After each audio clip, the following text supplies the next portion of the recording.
Creatures of the deep sea must develop a number of unique adaptations in order to survive the extreme conditions. But there are two pathways that almost all deep-sea life must choose from, whether to live on the bottom or to brave the expansive open ocean of the mid-water zone. Creatures that adapt to life in the mid-water zone are known as pelagic, or creatures that evolve to be well suited to an existence on or near the seafloor are known as benthic or demersal. These two groups could not be more different, but which is a more effective way of life? First, let's take a look at the demersal creatures of the deep, the bottom feeders clinging to rocky seamounts and burrowing into the mud. We will begin our investigation in the shallows and follow the ever-deepening seafloor down to the far depths of the ocean. The diversity of organisms that are adapted to life near the bottom is immense and far greater than that of pelagic organisms. Life thrives on every part of the ocean floor, from nearshore ecosystems all the way to the abyss, but the deeper you go, the stranger they become. Most common are the demersal creatures of coral reefs, making use of these hotspots of food and shelter as a place to live and as important spawning grounds. The diversity here allows for some complex communities to form. Symbiosis can occur, and creatures work together to ensure they have the best chances of survival. But follow the slope of the sea floor to a depth of just 200 meters, and life already appears different. Cold water corals cling to the edge of the continental shelf, where the shallows end and the deep sea widens into a dark expanse below. Sponges line the rocky precipice, making use of the abundant food that drifts past on the unhindered currents. They are filter feeders, drawing water into their bodies through tiny holes called incurrent pores, and taking up tiny particles from the water as food. Following the continental slope downwards, we come to the abyssal plain at around 4,000 to 6,000 meters deep. There is no light here beneath the bathypelagic zone. However, the benthic organisms here have a number of advantages over their pelagic counterparts. In a way, they experience an easier existence. They do not have to swim to keep from sinking, as they can simply rest on the bottom, so they waste less energy than creatures that must constantly move in order to remain buoyant. Furthermore, down on the abyssal plain, food comes to you. Anything that sinks will end up here: dead animals, shells and excrement, organic matter that only briefly passes through the mid-water zones, settling here at its final destination. This easier life explains why a greater abundance and diversity of organisms is found in the deep-sea benthos compared with the open ocean. But an easier existence in the benthos and near the bottom also allows organisms to develop more muscular bodies than is possible in the bathypelagic. Consequently, more food and more muscle allows organisms here to lead a more active lifestyle.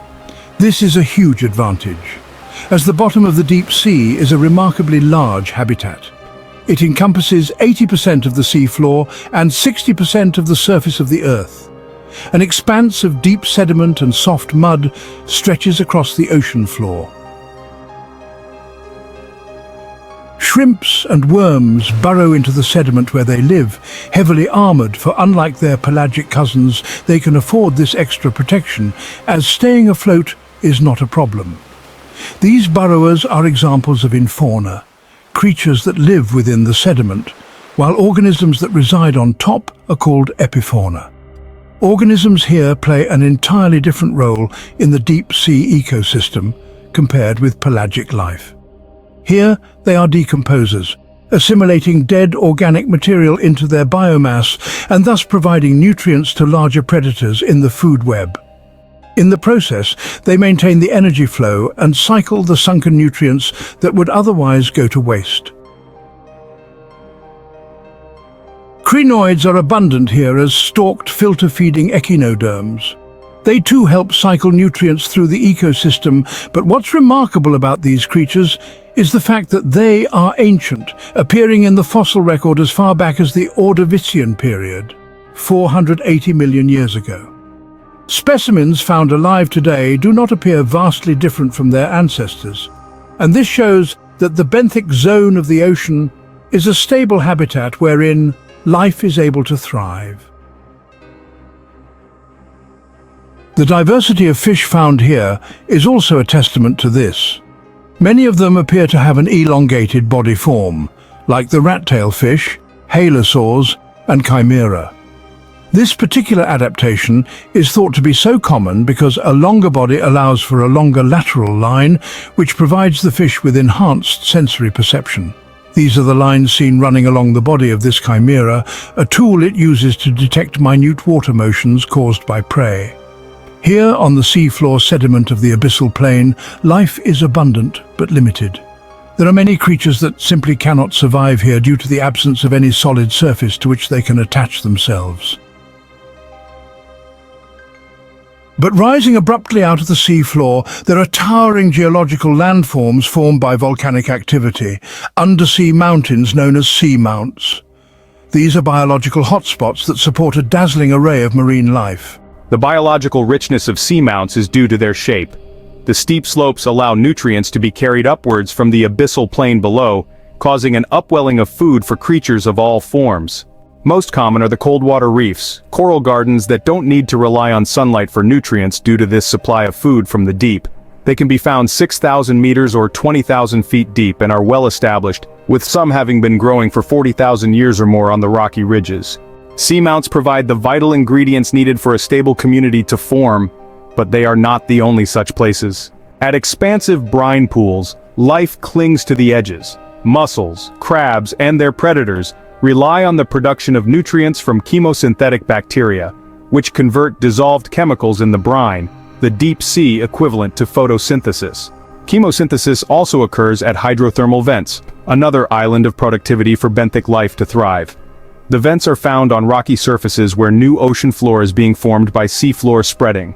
Seawater seeps through cracks in the new seafloor and comes back out at the vents, superheated up to 350 degrees Celsius. Yet life too is found 8,000 meters down at the very bottom of the ocean. Life finds a way. The benthic lifestyle of minimal energy use and abundant sunken food allows the deepest living fish, the Mariana snailfish, to survive here in the Mariana Trench. As blind, elongate fish, they use a well-developed sense of smell to locate their prey. Benthic polychaete worms are abundant even here due to their incredible adaptability to the extremities. Overall, demersal life is abundant and diverse in the deep sea, due to the benefits of living near the seafloor and making use of the conditions and resources found there. Creatures can waste less energy on swimming and so can afford to develop such adaptations as armor and larger muscles. It is an entirely different way of life compared with that of pelagic creatures and demonstrates the fascinating adaptability of life to vastly differing habitats that comprise a single ecosystem.